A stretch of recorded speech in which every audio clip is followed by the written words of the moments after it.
In a moment that sent shockwaves through the United Kingdom and beyond, Queen Camilla, wife of King Charles III and Queen Consort of the British monarchy, appeared before the cameras in a rare and deeply emotional address to the nation. Her face was etched with sorrow, her eyes reddened by tears, her voice trembling as she attempted to maintain composure. It was a striking departure from her typically serene and reserved public image. Known for her unshakable calm and dignified demeanor, Camilla had long been considered one of the monarchy's most reliable figures, unyielding in public, compassionate in private, and always discreet. But on that day, none of that armor could protect her from the heartbreak of a mother watching her daughter unravel under the harsh light of public scandal. The subject of Camilla's anguish was not a matter of policy or royal protocol. It was something far more personal. Her only daughter, Laura Lopes, had become embroiled in a devastating scandal, one that threatened not only the image of the royal family, but the fragile bond between a mother and her child. The allegations, which had surfaced just weeks earlier, were damning. Laura was accused of long-term, habitual use of illegal drugs, specifically cocaine, within the upper echelons of London's elite society. What made the story impossible to dismiss was the overwhelming weight of evidence behind it. The media frenzy began with an anonymous tip sent to a leading tabloid. The tip-off was detailed, including names, dates, locations, and even photographic and video evidence. At first, many believed it was another baseless royal rumor, one of the many that circulated around the family each year. But within days, verified footage emerged. Laura, visibly under the influence, stumbling out of a private art gala, escorted by two friends who seemed more alarmed than concerned. Soon after, images followed, grainy but damning, showing Laura in the company of known socialites and controversial figures, reportedly during all-night parties in exclusive venues across Mayfair, Belgravia, and Chelsea. The story exploded. For many, the name Laura Lopes had never carried the same weight as her stepbrothers, Princes William and Harry. Despite being the daughter of the Queen Consort, Laura had always remained largely in the background, married, successful in the art world, and seemingly untouched by the royal machine. Yet, that very distance made the scandal feel even more jarring. Here was a woman considered stable, grounded, private, and now her name was splashed across tabloids around the world, linked to whispers of addiction, erratic behavior, and even secret stints in underground rehab facilities. Within Buckingham Palace, the atmosphere grew tense and chaotic. While the monarchy has always operated under the weight of duty and decorum, this crisis was different. This was personal, deeply so, for Queen Camilla. Insiders spoke of hushed conversations behind closed doors, last-minute calls to PR consultants, and emotional breakdowns in private quarters. It became clear that the Queen had known about her daughter's struggles for some time. According to sources close to the family, Camilla had quietly attempted to intervene on multiple occasions, encouraging therapy, offering support, even arranging discreet treatment plans far from the public eye. But despite her efforts, Laura's behavior had become more unpredictable. Friends of the family revealed that Camilla had often found herself at a loss, torn between her royal responsibilities and her instincts as a mother. She was walking a tightrope, one longtime confidant said. She wanted to protect Laura, but she also knew what was at stake for the royal family. That kind of emotional conflict wears you down. And wear her down it did. When Camilla stepped before the cameras to address the nation, she did so not as the Queen Consort, not as the public figure so many had come to admire, but as a heartbroken mother. Dressed in somber navy, without a single royal emblem on her clothing, she sat in a modest room at Clarence House. No flags, no ceremony, just a mother confronting the unimaginable. "I never imagined I would be standing before you under such circumstances," she began, voice quaking. "My daughter Laura is facing serious personal challenges that have now become very public. I have done everything in my power, as a mother, to help her find peace and healing. But I must accept that her path is hers to choose. I ask you humbly, not to judge her based on headlines alone." Her message continued for several minutes, each word weighed with sorrow. "Addiction is not a choice. It is an illness," she said. "My love for my daughter remains unwavering, but so too does my understanding that we must face the truth, even when it is painful." The moment was unprecedented. Not in recent memory had a member of the royal family spoken so candidly and emotionally about such a personal family matter. While some viewers praised her honesty and vulnerability, others criticized the timing, accusing her of manipulating public sympathy to control the narrative. Commentators on both sides debated whether her tears were raw emotion or calculated public relations strategy. But for many mothers watching, it was a moment of painful relatability. No crown, no title, no castle could shield one from the pain of watching a child suffer. The days that followed were filled with new revelations. Anonymous insiders, many of them from within the aristocratic circles Laura frequented, described disturbing patterns of behavior. Sudden mood swings, missed professional appointments, heated outbursts at public events, and increasing paranoia. Some recalled occasions where Laura arrived at gallery exhibitions disheveled and confused. Others mentioned whispered rumors of overdose scares and interventions that nearly turned violent.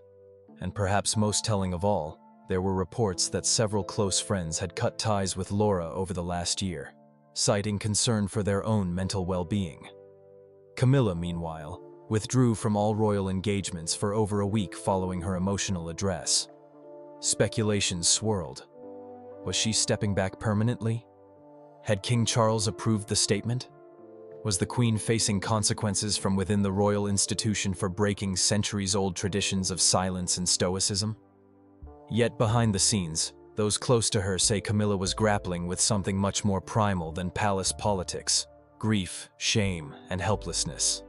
Despite her influence and privilege, she had been unable to stop her daughter's descent.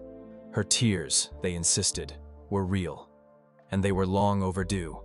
In private, she reportedly begged Laura to seek help again, but the daughter, once warm and cooperative, had become increasingly withdrawn and defiant. Laura doesn't want to be part of the royal world, one source said. She resents it. She feels it swallowed her mother. And now, with the press hounding her, she sees no escape. The Queen's emotional reckoning marked a turning point not only for her family, but for the broader public's perception of the monarchy. In an institution built on control, discipline, and carefully managed appearances, this scandal laid bare a truth that had long simmered under the surface. Behind the pageantry were real people, with real pain. And now, the world watched, wondering what would come next. Would Laura accept help and reclaim her life? Or would the scrutiny push her further into isolation? Would Queen Camilla's vulnerability open a new chapter of compassion within the royal family? Or would it be criticized as a breach of protocol too severe to overlook? And more broadly, could the monarchy survive repeated waves of human fragility without losing its mystique? Only time would tell. But in that brief, heart-wrenching address, eyes glossy, hands clenched tightly in her lap, Queen Camilla made one thing clear. The love between a mother and her child does not recognize titles, crowns, or castles. It bleeds, it breaks, and sometimes it begs for mercy in front of the entire world.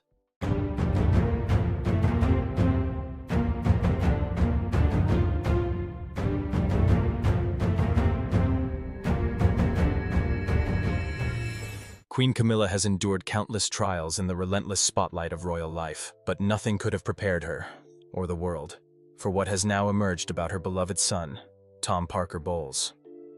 For years, Tom has carefully built a reputation separate from the grandeur and burdens of the monarchy.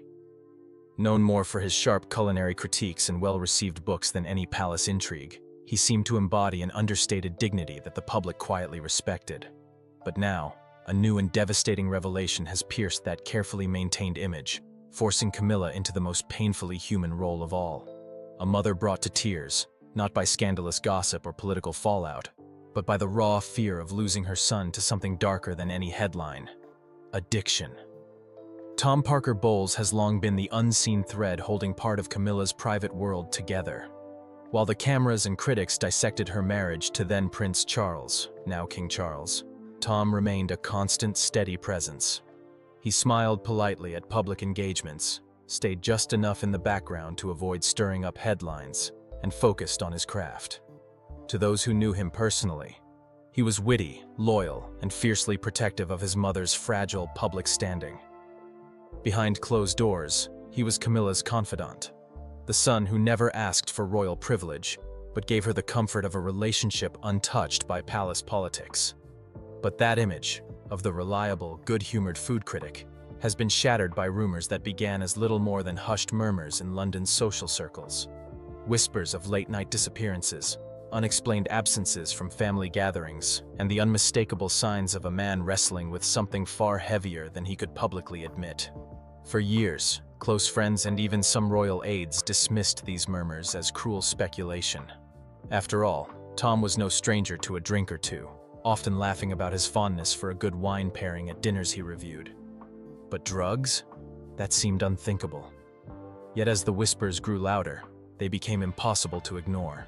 Sources close to the family say that Camilla, who has withstood tabloid storms and court gossip for decades, was blindsided when she learned the truth.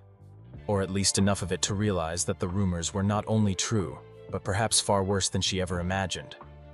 The moment that knowledge landed, the carefully drawn lines between her role as queen consort and her deeper identity as a mother blurred beyond recognition. Eyewitnesses claim that Camilla first confronted Tom in private, hoping desperately that the stories were misunderstandings, or at worst, that he was struggling with stress or mild dependency on prescription pills. But when she pressed him, what emerged instead was a confession so raw it reportedly left her unable to contain her grief. For someone who has learned to keep her composure through decades of unforgiving scrutiny, this was the breaking point. Insiders say Camilla's tears came not in the safety of her private rooms at Clarence House, but during an unplanned moment while visiting a charity supporting families battling addiction, an engagement she'd kept on her calendar long before the news about Tom came to light. Those present recall that she stepped away from the cameras briefly, only to be seen wiping her eyes when she returned. For royal watchers accustomed to her practiced, serene demeanor, the sight was startling. A fleeting glimpse of the mother beneath the crown, betrayed by the one heartbreak that no title can protect against. But how did it come to this? How did the Queen's discreet, capable son, the one who refused to cash in on his royal connections, find himself entangled with drugs? Those who know Tom best describe a man always caught in the uncomfortable position of straddling two worlds, the ordinary and the extraordinary. He never carried an official title, nor did he seek one, yet he was forever branded by his mother's royal life. Reporters called him the Queen's son, but Tom spent decades building a name on his own terms. He earned his reputation as a food critic honestly, rising through the ranks not because of who his mother married, but because he could write with a sharp, disarming wit that made his reviews must-reads for London's culinary scene. Beneath the charm and success, however, there were hints of private battles few could see. Longtime acquaintances say Tom's jovial manner sometimes masked darker moments, spells of self-doubt, lingering questions about his place in a family defined by the unyielding traditions of royalty. Even when he was away from the palace, the press never truly left him alone. Every new relationship, every restaurant opening he attended, every drunken stumble outside a late-night gala was another excuse for tabloids to splash his name alongside his mother's title. It's easy to dismiss that pressure as part of the cost of fame. But for Tom, who never asked for that spotlight, the weight could be suffocating. Some insiders whisper that the early seeds of his dependency were sown in the quiet hours when the cameras left, but the expectations stayed. Friends describe weekends that bled into weekdays, parties that didn't stop when the music did. What began as a way to relax became a way to numb, then to escape altogether. The drug in question, sources claim, is not a soft vice, but a powerful stimulant, one that has brought down men and women far removed from the corridors of royalty. For Tom, it offered a fleeting relief from the ever-present hum of scrutiny and self-doubt. But like so many stories of dependency, the relief soon turned into a relentless hunger that no hit could truly satisfy.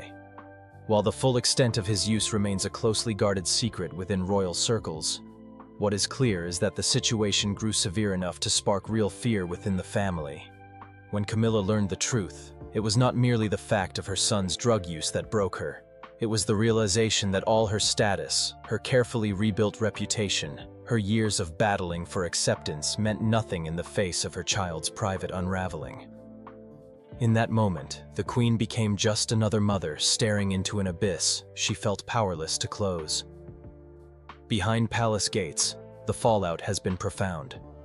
Camilla has reportedly held tense, tearful discussions with King Charles, who is said to have offered unconditional support.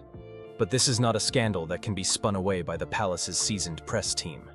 Unlike an extramarital affair or a controversial comment, addiction is not something to deny or excuse.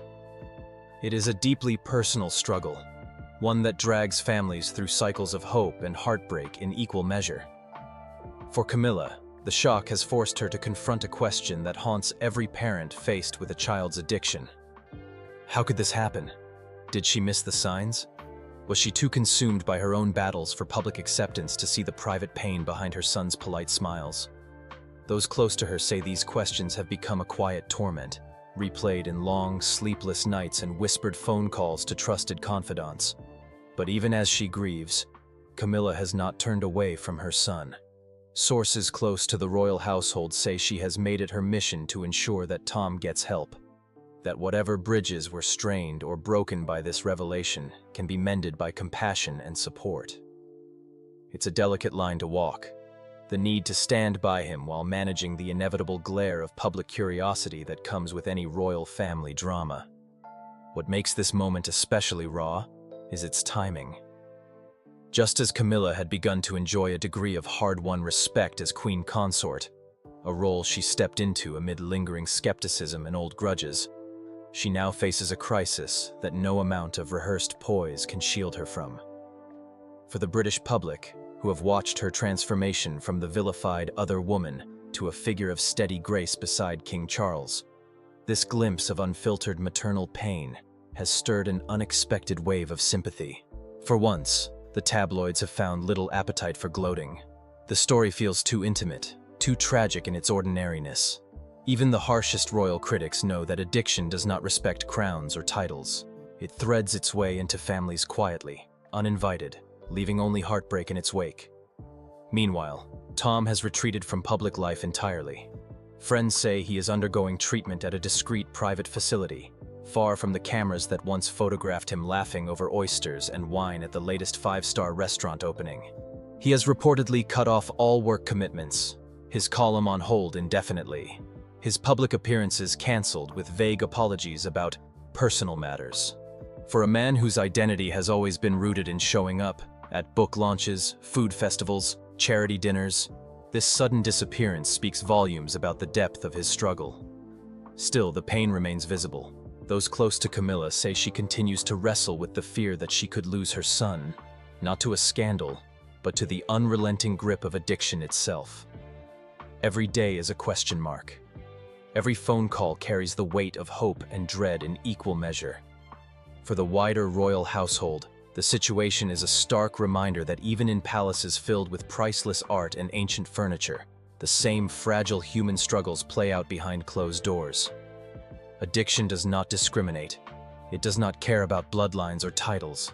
It cares only that it can find a way in. And once it does, it takes root with a tenacity that shames any notion of royal invincibility.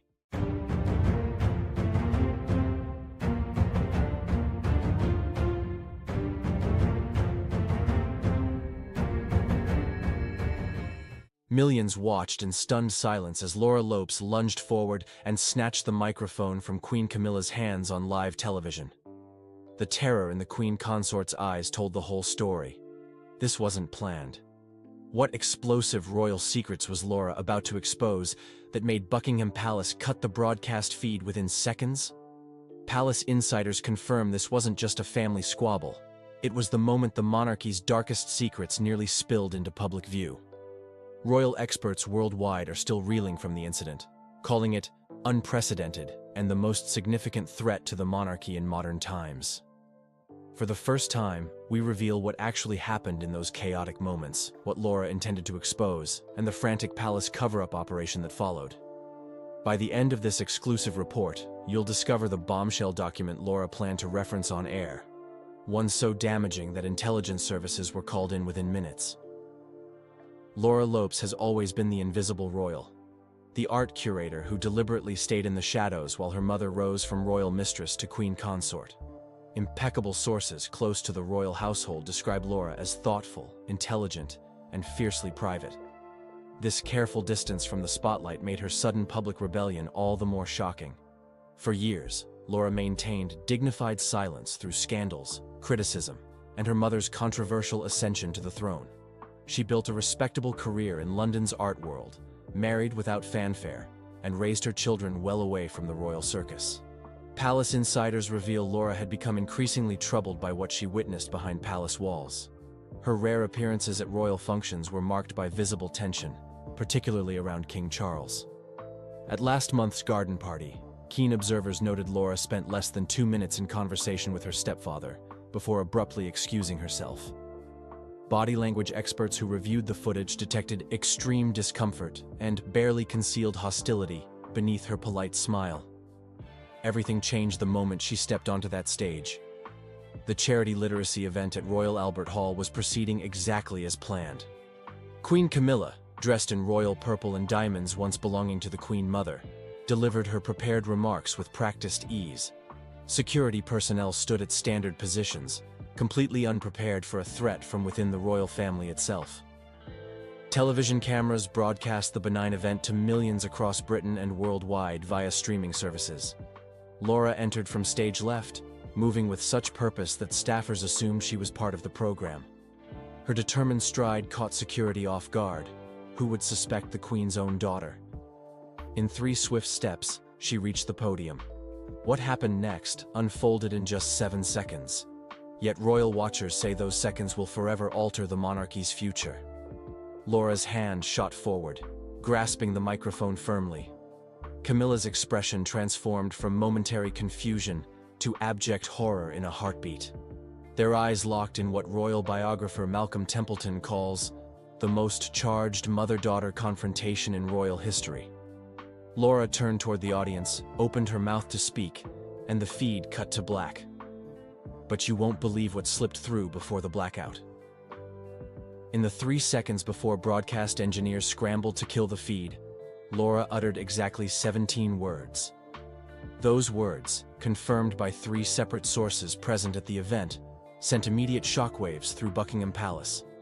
The archives contain proof of royal involvement in government surveillance programs targeting British citizens, she began. The remainder of her planned statement was cut, but those initial words were enough to trigger the highest level of palace crisis protocols. Remember that terrified look on Camilla's face? Here's why it appeared so quickly. Sources close to the Queen Consort confirm she immediately recognized which documents Laura was referencing. These aren't just embarrassing family records, they're explosive evidence of a decades-long program that, if fully exposed, could fundamentally damage public trust in both the monarchy and government institutions. In a moment, you'll hear exactly what those documents contain and why they've been hidden for generations. The Royal Albert Hall erupted into chaos the instant the broadcast cut. Security personnel swarmed Laura, creating a human shield as they escorted her from the stage. Witnesses described Queen Camilla collapsing into her chair, visibly shaking as her private secretary rushed to her side. Within 60 seconds, elite security teams sealed all exits, confiscated phones from attendees, and initiated what one security expert calls textbook information containment protocols. Palace officials moved with unprecedented speed. Royal communications staff switched from routine public relations to full crisis management within minutes. Prime ministerial aides arrived on site within half an hour, suggesting coordination at the highest levels of government. Most telling was the arrival of representatives from Britain's intelligence services, confirmed by multiple attendees who recognized officials not typically present at royal events. Behind the scenes, a sophisticated damage control operation was already underway. Technical teams seized all recording equipment from media organizations. Staff members report being required to sign additional confidentiality agreements with penalties far exceeding standard royal protocols. One media technician described the atmosphere as more like a national security incident than a royal event. While official channels worked to suppress the incident, royal insiders were already leaking details through secure channels. Multiple sources confirm Laura had been systematically collecting evidence for years, gathering documents that contradicted official narratives about the monarchy's role in British political life. Her planned revelation was reportedly timed to coincide with the publication of archived materials scheduled for release next month, materials that will now likely remain sealed. Queen Camilla hasn't been seen in public since the incident. Official statements cite a minor respiratory infection, but palace insiders paint a very different picture. The Queen Consort reportedly hasn't left her private apartments for days, refusing all but essential meetings. King Charles's schedule, meanwhile, has been suspiciously packed with out-of-town engagements, creating physical distance from the unfolding family crisis. The strain within the royal family has never been more severe. Sources with direct access to senior royals describe open conflict between those who want Laura permanently excised from royal life and others advocating for reconciliation. At the center of this storm stands Tom Parker Bowles, Laura's brother, now forced to choose between loyalty to his sister and his increasingly prominent role in royal circles. Tom's position has become particularly precarious.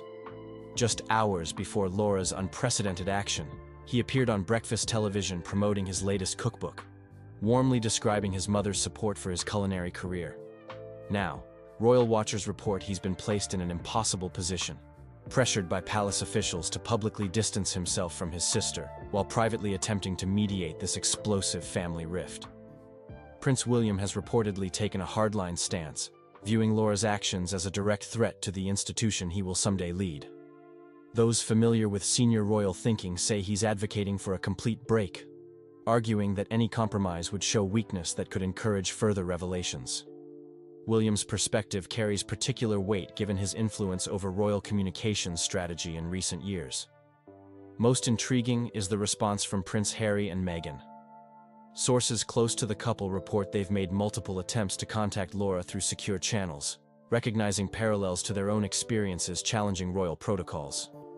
Their outreach has reportedly been blocked by palace gatekeepers, determined to prevent any alliance between these royal outsiders. Laura herself has vanished from public view. Her London home stands empty, with neighbors reporting unusual activity in the early morning hours following the incident. Her husband has cancelled all professional engagements, and her children were abruptly withdrawn from their prestigious school. The family's complete disappearance suggests either a carefully planned escape or palace-orchestrated seclusion. The documents Laura attempted to expose reveal a systematic program of surveillance targeting political activists, journalists, and even members of parliament dating back to the 1960s. According to 3 separate sources who have seen these materials, the monarchy didn't just know about these operations, they actively facilitated them, providing cover for intelligence services to monitor British citizens without proper oversight. Most damaging are handwritten notes from senior royals expressing explicit approval for operations targeting civil rights organizations, anti-war protesters, and environmental activists. These operations extended well beyond legal surveillance, allegedly including active disruption of legitimate political organizations through infiltration and deliberate sabotage.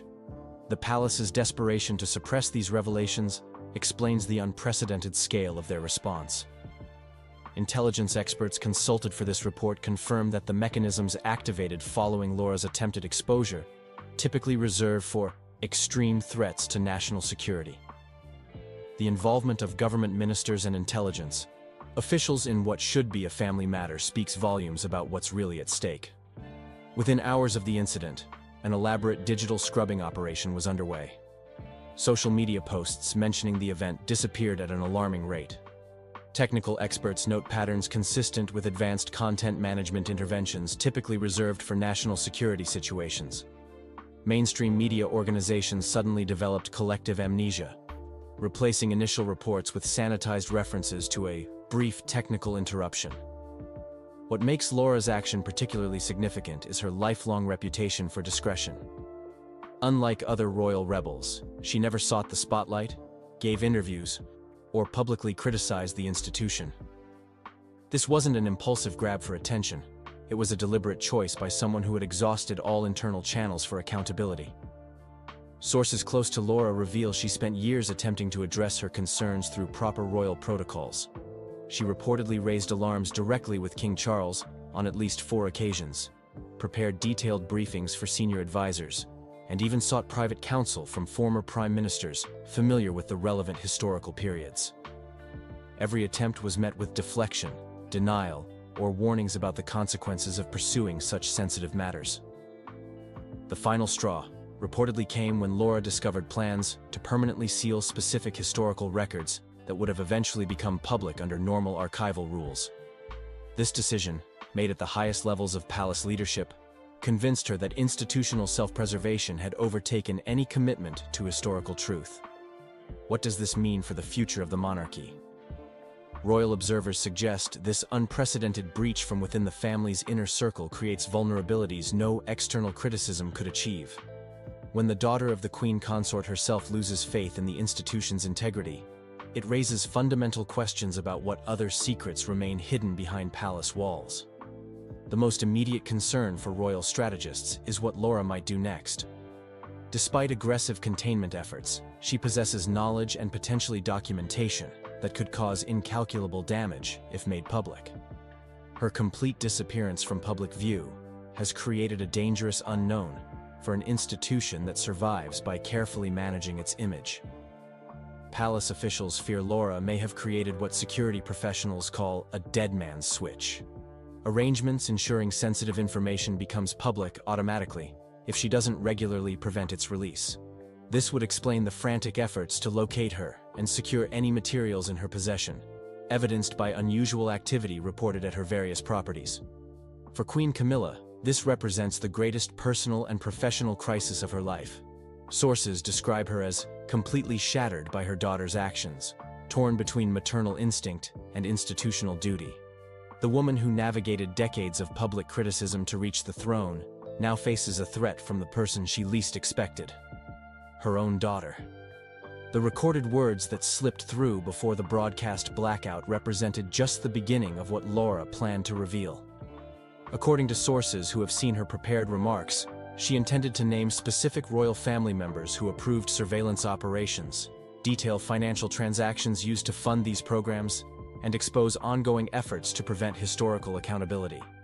Most explosive was her planned reference to a specific document, a 1977 memorandum bearing royal signatures, authorizing expanded domestic surveillance during a period of labor unrest.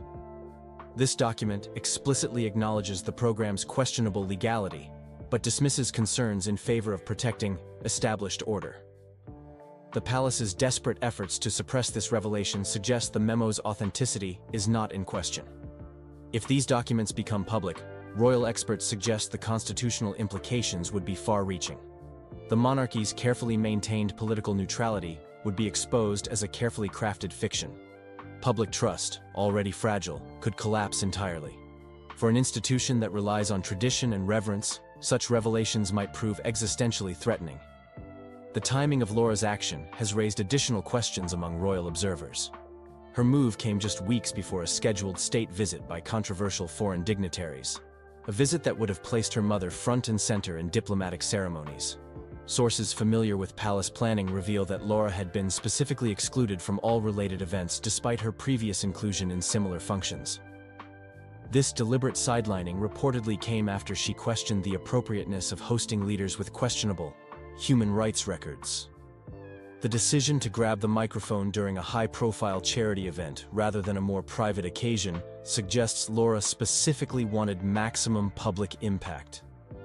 Adding another layer of intrigue, financial analysts have noted unusual movements in accounts connected to royal estates in the days following the incident. Large transfers between charitable foundations and private trusts controlled by senior royals have triggered automated monitoring systems at several major banks. While officially described as routine reallocations, the timing and scale of these movements suggest preparation for potential legal challenges or public relations crises. One financial security expert described the pattern as classic crisis mode wealth protection. Exactly the steps one would expect if the institution anticipated serious reputational damage. As palace officials work frantically to contain this crisis, one question remains unanswered. Where is Laura now? Some believe she's secured international protection, preparing to tell her story beyond the reach of British authorities. Others suggest she's negotiating terms, using the threat of disclosure to force meaningful reforms within the institution. Most concerning for the palace is the possibility that this was never about public exposure, but instead the first move in a longer game of internal accountability. What's certain is that the monarchy has entered uncharted waters. The careful image management that defined the institution for generations has been fundamentally undermined by someone with intimate knowledge of its inner workings. Laura's 17 words, broadcast before the feed was cut, opened a door that may prove impossible to close. If this is only the beginning, imagine what else the royals have tried to bury. The daughter who once stood silently in the background has forced the world to question every carefully crafted narrative about the House of Windsor. In grabbing that microphone, Laura Lopes may have changed the course of royal history forever. Well, I mean, I am extremely concerned. Again, I was trying to outline a 10-point action plan. For years, the secret remained locked away, hidden in the shadows of the royal family's tightly guarded walls. A secret so powerful, it could change everything. King Charles, a monarch with a life shaped by public expectation, carried a truth that few could ever fathom. Beneath the crown and the grandeur, there was a bond that he was forced to keep in the dark. His son, a child whose very existence threatened to unravel the delicate fabric of royalty. But why? What drove a king to hide his own flesh and blood? The story behind this secret is one of love, sacrifice, and the unimaginable choices that come with wearing a crown. This is the untold truth of why King Charles had to keep his son a secret. Who is the son? The story of King Charles and his alleged secret son is one shrouded in mystery. Many have wondered, who is this child that was kept hidden from the public for so long? Well, the details around this secret son remain unclear and largely speculative, with a mix of rumors and half-truths that have spread over the years. However, one of the most prominent claims is that the child is from an affair that King Charles had during the 1980s. Some reports suggest that the child was born out of an affair King Charles had with a woman who was not Princess Diana or Camilla Parker Bowles. Yet, despite the rumors, there has never been any official confirmation of the son's identity. What we do know is that this child was allegedly kept away from the public eye, and any trace of him was wiped from the royal family's official history. While the exact details about the son are hard to pin down, speculation has linked the child to King Charles's earlier years when he was already married to Diana, or even earlier when his relationship with Camilla was less public. For some, the idea of a secret son is not entirely shocking, given the royal family's long history of maintaining a certain image and protecting their personal lives from public scrutiny. But why would a member of the royal family, particularly someone as high profile as King Charles, choose to keep a child in the shadows? What could possibly be the reason for such secrecy? Why was he kept a secret? The question of why this son was kept a secret is both complex and, in many ways, heartbreaking. King Charles, like all members of the royal family, was bound by the unspoken rules of monarchy, where image and reputation are everything. The royal family's primary concern is maintaining an image of perfection. Royal protocol dictates that every action, every word, and even every relationship be carefully controlled to ensure there is no scandal. A royal scandal, especially one involving an illegitimate child, could threaten the very foundation of the monarchy. For Charles, revealing the existence of a son born out of an affair could have been disastrous. It would have brought intense media scrutiny, undermined his already strained relationship with Princess Diana, and sparked public outrage. The British monarchy is an institution built on tradition, and any deviation from that tradition is viewed as a threat. A secret child could have complicated the line of succession and the delicate balance of power within the royal family. Beyond the public image, there was also the issue of security. Royals live under constant threat, and a child, especially one with a questionable background, could have been vulnerable. In a world where the media would go to extreme lengths to dig into personal matters, exposing the son's existence could have endangered both him and his family. So, keeping the child a secret seemed to be the only logical option for King Charles and the royal family. It allowed them to shield themselves from the harsh glare of the media and protect their public persona at all costs. The story of concealment. But how did King Charles go about hiding this son? The royal family is known for its ability to keep secrets, and this one was no exception. The story of concealment is as much about strategy as it is about secrecy. First, it's important to understand that royal lives are not like ordinary lives. Members of the royal family have access to vast resources, including personal security teams and staff who are sworn to secrecy. The child's birth, if indeed it happened, was likely kept under tight wraps. He could have been raised far away from the public eye, perhaps in another country or under the guise of a distant relative. What is even more fascinating is the fact that King Charles could have continued his life as though nothing had happened. His public appearances, interviews, and royal duties were all unaffected. The child was likely kept hidden from the media, and any records relating to his existence were sealed. Perhaps even those closest to King Charles and the royal family never knew about this secret. Despite the level of secrecy, the question remains, why take such measures? King Charles had to know that the truth would eventually come out. The longer the secret remained hidden, the more difficult it would be to keep it under wraps.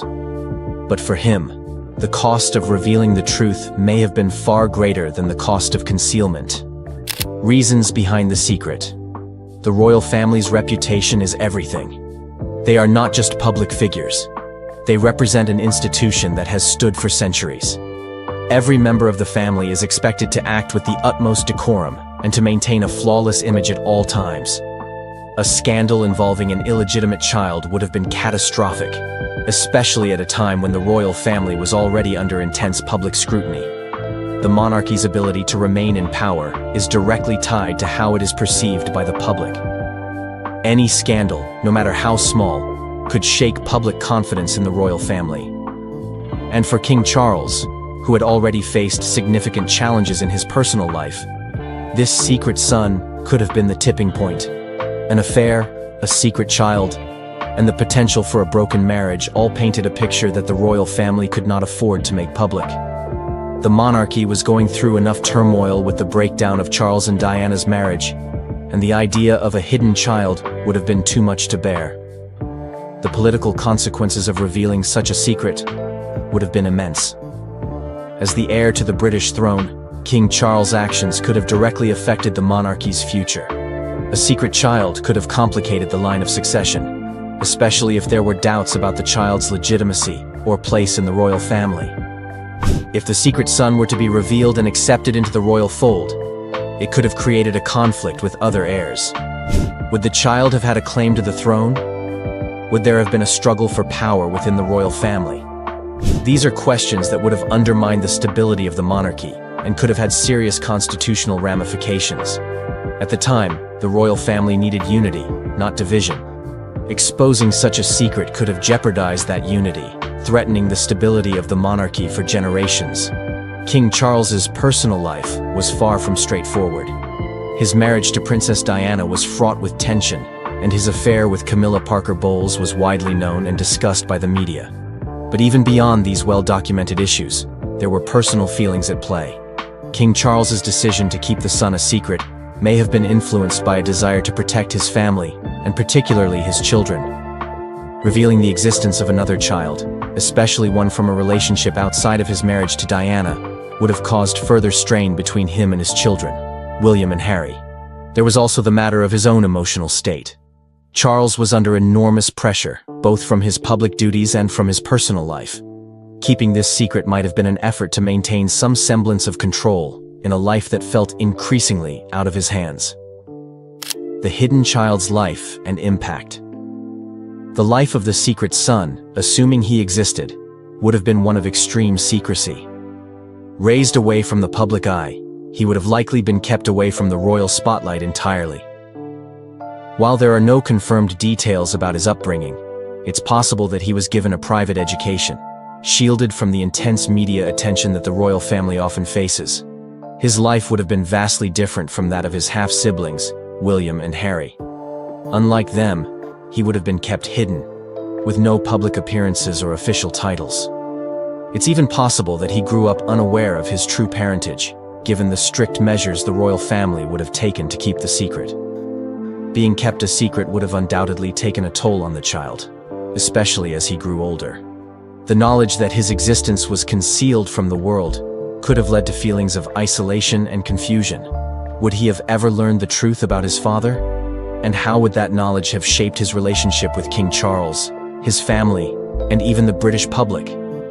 The emotional strain of living in secrecy cannot be underestimated.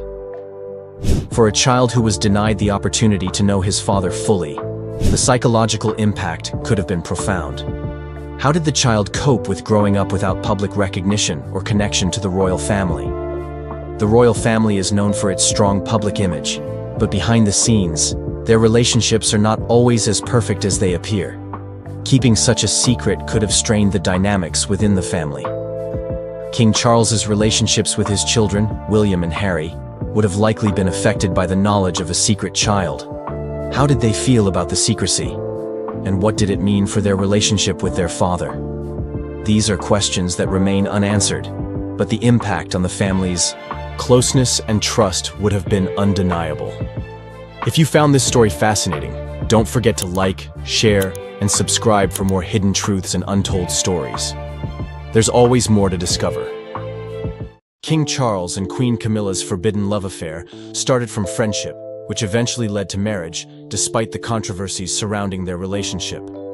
Some of these controversies also revolve around Camilla's status as the future queen. But now, King Charles has made an announcement about Camilla's position in the palace, which could potentially change her status. This would lead to several questions about the future of the royal family. What is this announcement? And how exactly does it affect the future of the royal family? Join us as we reveal the huge announcement that King Charles made about Queen Camilla, the royal announcement. King Charles has just made an announcement regarding Queen Camilla, which has stirred a lot of reactions from both the royal family and the public. This announcement brought about a lot of changes in the role Camilla has to play within the monarchy. This announcement further established her title as Queen Consort and her growing responsibilities alongside Charles. In his statement, King Charles emphasized his commitment to supporting Camilla as she continues her royal duties.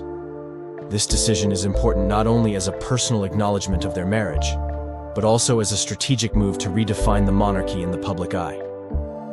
Following the death of Queen Elizabeth II in September 2022, the royal family underwent a significant transition.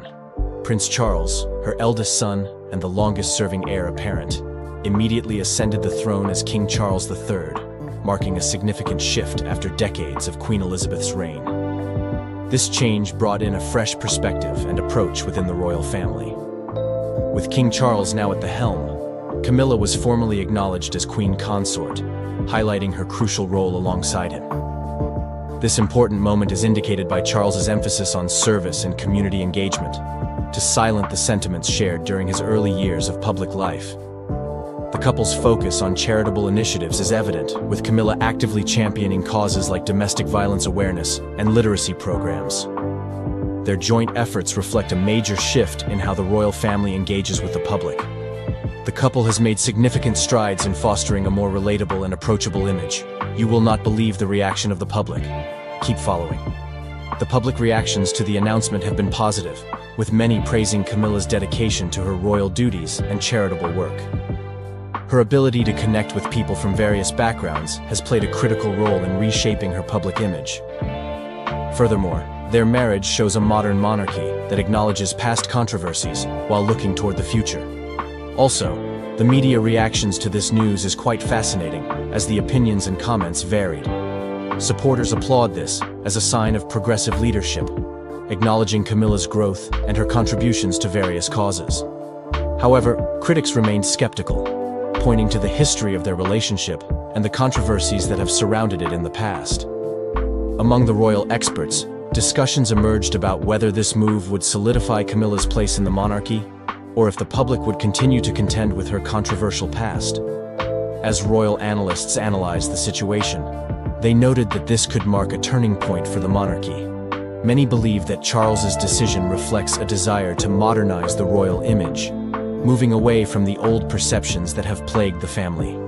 Peradventure, the implications of this announcement will pave the way for a new era in royal history. It is a notable interest that the public opinion has shifted dramatically over the past 2 decades. Polls indicate a growth in 2017, during an important moment at a public engagement where Camilla spoke candidly about her experiences with domestic abuse, which solidified her commitment to raising awareness about such critical issues. This authenticity proved vital in shifting public perceptions. Interestingly, her marriage to Charles allowed her to represent the modern royal pattern, harmonizing tradition with progressive values. As the couple's love story grew, their dedication to environmental causes gained momentum, with Charles often highlighting Camilla's support in his speeches. Together, they began to represent a new era for the monarchy, one that focused on compassion and service. The acceptance of the monarchy, particularly among younger generations, who value the authenticity and engagement of their leaders. Charles and Camilla's marriage is now seen as a testament to love's endurance, a narrative that matches with a society increasingly prioritizing emotional connections. The implications of this announcement are profound. Will Charles and Camilla continue to change the narrative of the monarchy's role in British life? As they take on more significant responsibilities, their marriage will set the tone for future generations of royals. The challenge lies in balancing tradition with the expectations of a diverse and evolving public. As King Charles and Queen Camilla embark on this new chapter, they carry with them the hopes of a nation ready for change. Their story is one of resilience, love, and the promise of a modern monarchy that embraces the complexities of contemporary life. The royal couple's vision may not only uphold their legacy, but also inspire a renewed connection between the monarchy and the British people. As they take on greater responsibilities, there is a sense of anticipation about the impact their leadership will have on future generations of royals and the evolving nature of the British monarchy. King Charles's bold decision regarding Queen Camilla has altered the way of the royal family. The love story of the amazing British couple did not start out of the blues, as there was backlash and controversies behind their sweet story. How did their love grow over the years? Keep watching to find out. Camilla's past and royal connections. Love is generally believed to be a beautiful thing. It is a thing of joy when a couple recounts their love story.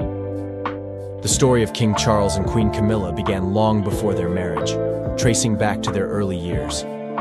Their connection, which began in the early 1970s, sparked a relationship that would come to symbolize both resilience and controversy. At a polo match, the young Charles first met Camilla Shand, a spirited woman with a distinct charm that captivated him.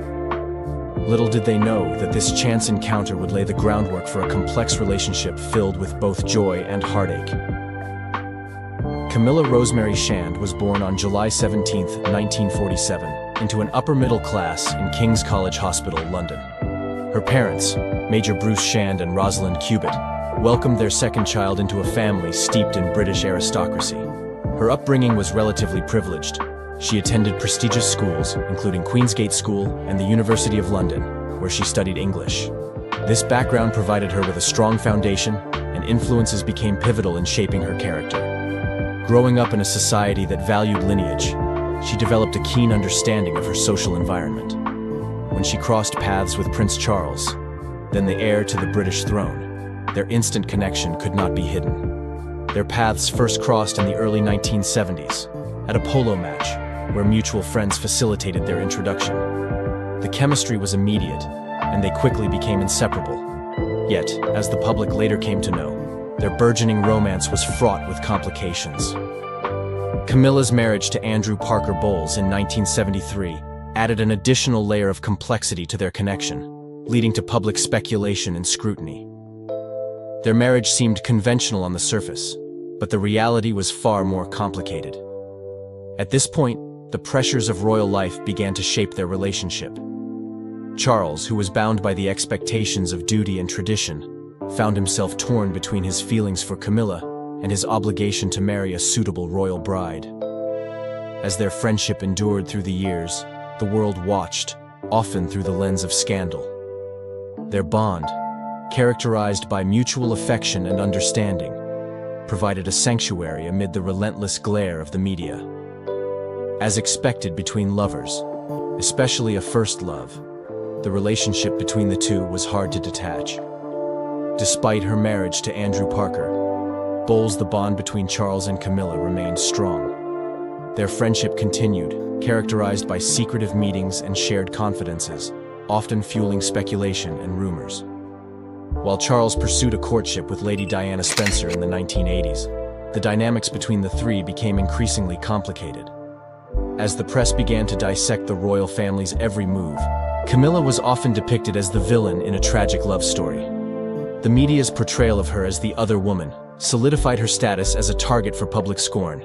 And amidst the chaos, her friendship with Charles persisted, demonstrating an unwavering connection that defied societal expectations. The unsettled relationship between Charles and Diana further complicated the narrative. The 1981 wedding was celebrated as a fairy tale, but behind closed doors, the marriage was rife with discord. Diana's struggles with mental health and the pressures of royal life were well documented. Meanwhile, the whispers about Camilla's enduring presence in Charles's life grew louder. Here's where it gets interesting. While Diana was viewed as the perfect royal match, Camilla remained a constant in Charles's life, showcasing a connection that neither time nor circumstance could sever. Notably, it was during this period that Camilla's resilience began to shine, as she navigated the challenges of love in the public eye. Ultimately, their enduring connection laid the groundwork for a partnership that would withstand the test of time and societal expectations. As Charles and Diana's marriage unraveled, public interest in Camilla only intensified. Following the couple's separation in 1992 and subsequent divorce in 1996, Camilla became a fixture in the tabloids. The narrative spun around her was often unflattering, as she was painted as the woman who disrupted a fairy tale. Yet, what is often overlooked is the genuine affection that had developed between Charles and Camilla over the years. Their bond was not just rooted in romance, but also in a deep understanding and respect for one another. As public opinion continued to shift, their relationship faced new challenges, and as history records, their paths would intertwine in ways no one could have anticipated. Did the love story end here? How did Camilla become accepted despite challenges? Let's look into that. Camilla's royal redemption. As Charles and Camilla's relationship became public, the couple faced intense scrutiny from both the media and the public. Following the separation of Charles and Diana in 1992, and later their divorce in 1996, Camilla became the target of relentless criticism. The press labeled her the other woman, and this title haunted her throughout the late 1990s. She faced a number of backlash, as Camilla had to endure a lot of words during this period. However, a significant shift began in the early 2000s when Charles took decisive steps to reframe their narrative.